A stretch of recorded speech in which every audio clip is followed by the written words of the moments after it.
Depuis un certain temps, nous assistons à une pression pressante sur notre gouvernement de la part de la communauté internationale et même de la part de certains de nos compatriotes congolais qui réclament à tout prix que le gouvernement de la République démocratique du Congo négocie avec le M23 pour la paix dans la République démocratique du Congo. Je voudrais ici, en tant que serviteur de Dieu et Église, faire remarquer une chose.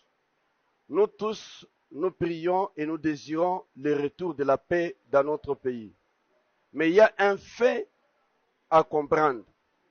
Lorsque vos propres enfants se rebellent contre l'ordre institutionnel et l'ordre établi, il n'appartient pas au gouvernement d'aller chercher à négocier avec eux, mais il appartient à ces derniers de revenir au bon sens et demander pardon à la République. Je voudrais ici rappeler, lorsque vous parcourez la parole de Dieu, vous allez vous rendre compte qu'il y a cet enfant qu'on appelle l'enfant prodigue, qui avait décidé de quitter la maison de son père et aller mener sa vie au-delà, loin de son père.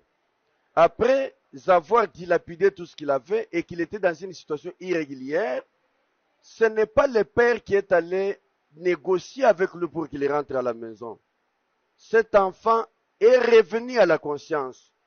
La Bible dit, étant revenu en lui-même, il se dit qu'il ne peut pas continuer à vivre loin de la famille. Il revint pour demander pardon. Ici donc, tout en souscrivant à la démarche de paix pour une paix stable et durable dans notre pays, nous exigeons que ce ne soit pas le gouvernement qui va chercher M23 pour négocier avec eux, mais que eux qui se disent frères congolais, s'ils sont vraiment des enfants du Congo, ils devraient comprendre que trop c'est trop, autant de gens qui meurent. Le fait qu'ils soient instrumentalisés par des forces étrangères et qui les poussent à tuer leurs propres frères, s'ils sont réellement frères congolais, c'est eux qui doivent revenir au bon sens, approcher le gouvernement pour demander pardon. Ce qui est étonnant, que c'est le gouvernement rwandais qui demande les négociations avec ces forces rebelles, ces enfants de la maison. S'ils sont de la maison, nous les appelons au bon sens, que ce soit eux qui reviennent. Ici, en passant, nous voulons rappeler que ces mouvements ne font que se multiplier dans la rébellion. Hier, c'était CNDP qui ont négocié avec le gouvernement pour un accord de paix.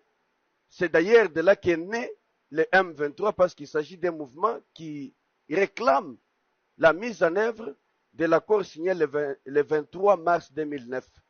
Ces gens, ces frères qui étaient déjà intégrés dans notre institution de la République, se sont révoltés par eux-mêmes. Ils ont repris les armes. Nous pensons comme peuple de Dieu, comme Église, nous leur demandons eux-mêmes de déposer les armes, de revenir demander pardon à la République et obéir à ce que le gouvernement leur imposera comme ligne de conduite. Parce que trop c'est trop, autant de morts, nous ne pouvons pas continuer à supporter et nous pensons que le Seigneur veut que nous ayons la paix, mais la paix passe par l'humilité. Il faut qu'il s'humilie, qu'il revienne, que ça ne soit pas sous l'égide du Rwanda qui est en train d'instrumentaliser leur situation et qui fait que nous puissions nous maintenir dans cette pauvreté. Nous refusons que le gouvernement prenne de l'avance pour aller les chercher, négocier avec eux, mais nous soutenons le fait qu'eux doivent revenir au bon sens et demander pardon et revenir au pays s'ils sont réellement frères congolais.